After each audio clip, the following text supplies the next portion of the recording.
Wyt ti'n byw yn gyfagos i'r ardal yma? Ynddo? Beth yna ti'n gweud am Caergybi? Wel, anodd deud. Anodd deud unrhyw beth am Caergybi. Mae fe'n diwedd yr hewl o Linden i Iwerddon beth i fod. Mae lot o bobl yn dod i Iwerddon, ond llawer o neb yn dod trwad. Dwi'n neud lot yn stopo? Mae lot o sort of diswyddo. Pawb yn cael ei diswyddo, mae lot o pawb yn colli gwaith o fel yna. Oedd hi'n rwff ma gwbl erbyn nos wedyn? Na, dim rwff. Rwff, ond not rwff. Byddai ti'n mynd yn gweud bod hi'n rwff ar llefydd y Caernarfon i Bangor neu rhywbeth? Mae'r un lle...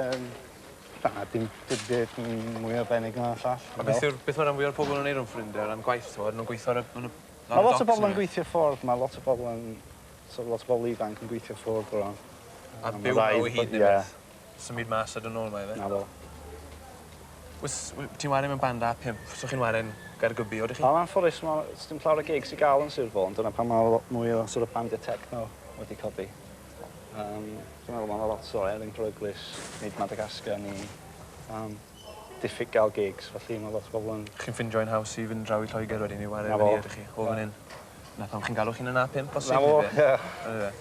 Wel, gan fod yn rhad i'n sound ar y ddeiar nawr, fi'n trial cadw fe fel hyn ac yn gweld beth arall welai rownd y dre yma. Felly, yn y cyfamser, welai chi wythnos nesa. Hwyl nawr. Over now!